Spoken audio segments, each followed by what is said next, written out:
Bonjour tout le monde, Nathalie Charrette, coach, formatrice et experte en relations RH. J'accompagne les dirigeants à la gestion et au leadership de leurs ressources humaines avec tous les beaux défis qui viennent avec.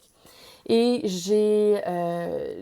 j'axe mon orientation d'intervention vers le mieux-être en milieu de travail parce qu'on sait que la réelle productivité, la réelle euh, performance se situe dans le mieux-être de la personne. Donc, je me suis engagée de vous fournir plein d'outils sur le sujet. Et aujourd'hui, j'aimerais bien vous présenter la partie 2 des outils, des 10 moyens utiles pour avoir une meilleure communication avec son équipe. Alors, la semaine dernière, je t'ai présenté les 3 premiers outils. Aujourd'hui, je te présente 3 nouveaux outils. Il y en a 10 au total. Alors, tu as compris que par la semaine prochaine, il va y avoir d'autres outils également de présenter à ce niveau-là. Alors, on me demande souvent comment tu fais, toi, Nathalie, pour passer un message avec autant d'impact et que ça passe dans le beurre. Tu peux te permettre de dire des choses que les autres ne peuvent pas se permettre de dire et ça marche. Mais c'est exactement ces outils-là que je te présente sur un plateau d'argent dans cette série de capsules-là sur la communication. Donc, les 3 outils d'aujourd'hui, premièrement, j'ai le goût de te parler de l'importance de suivre le flow lors d'une communication. Qu'est-ce que ça veut dire suivre le flow? La semaine dernière, j'ai parlé de l'importance d'être présent. C'est un peu en lien avec ça. Mais c'est plus que d'être présent. C'est de suivre la conversation et d'accepter que la conversation se gère par elle-même. Donc, c'est d'accepter que on, on accepte que la conversation prenne peut-être une autre orientation qu'on aurait souhaité. Parce que quand on est à l'écoute de quelqu'un, en fait, c'est qu'on est pleinement engagé envers cette personne-là. C'est la conversation de la personne qui compte et non ce que l'on pense. Et ça, c'est pas facile à faire. Alors, d'accepter le flow, c'est de tout simplement interagir avec l'information que l'on reçoit sur le spot. Souvent, on voit, par exemple, dans des émissions télé où l'animateur a tout préparé ses questions et là, il y a une belle discussion qui se passe et là, tout d'un coup, il te sort une question, mais tellement pas rapport, ça vient de briser le flot de la conversation ou ça vient de faire en sorte que la personne se sent pas entendue, respectée, compris parce qu'elle en a déjà parlé, mais l'animateur l'a jamais même entendu parce qu'il était juste à préparer ses prochaines questions.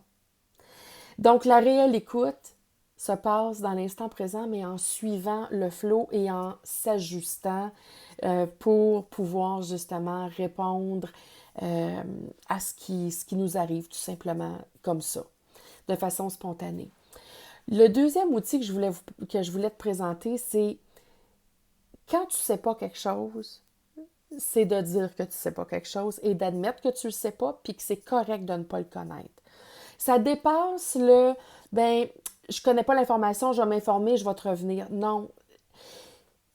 Il n'y a rien de plus frustrant qu'on se confie à quelqu'un, dire ah oui, oui, oui, je connais ça, c'est à cause de ça, puis c'est sûrement parce que tu n'as pas assez dormi que tu es fatigué, puis c'est sûrement parce que, tu sais, le petit Joe connaissant, c'est très, très frustrant. Donc, à quelque part, c'est d'accepter qu'on ne connaît pas tout et qu'on peut apprendre encore de la personne qui est en face de nous. Peu importe c'est quoi la conversation, il y a toujours quelque chose à apprendre. Donc, de ne pas se placer comme un expert dans la communication. Ça fait une immense différence. Et le troisième moyen, c'est que il ne faut pas confondre ton expérience avec la leur. Donc, je donne un exemple. Ça m'est arrivé récemment, j'avais vécu quelque chose d'assez intense et j'ai partagé ça à une amie. Et tout de suite, elle me dit ah ben justement, moi, ça m'arrive tout le temps. Puis elle ramène à elle. peu importe ce que j'essayais de dire, c'était « Ah, elle était toujours pire » ou « Elle, c'était toujours plus grand » ou « Elle connaissait donc ça parce qu'elle l'avait vécu ». Il n'y a rien de plus frustrant, justement, que de se faire dire que quelqu'un vit quelque chose d'encore plus intense. Quelqu'un te confie vivre un deuil. Ça se peut que tu aies vécu un deuil. Mais chacun le vit à sa façon. Puis à ce moment-là, elle s'en fout que tu aies vécu un deuil. Hein? Ou elle sait peut-être, puis c'est pour ça qu'elle ose t'en parler, mais elle s'en fout. Ce qu'elle veut, cette personne-là, c'est pas entendre comment est-ce que toi, tu l'as vécu nécessairement. Ce qu'elle veut, c'est pouvoir te partager sa peine par rapport au deuil, n'est-ce pas? Donc, c'est comme ça dans tout. La personne qui arrive au bureau, puis là, elle est frustrée parce qu'elle a un problème à connecter en ligne avec quelque chose, plutôt que de dire « Ah oui, ça m'arrive tout le temps. » Justement, hier, ça m'a pris 10 heures de me connecter. Non.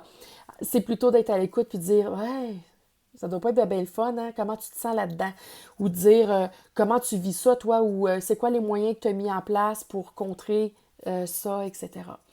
Donc, voilà.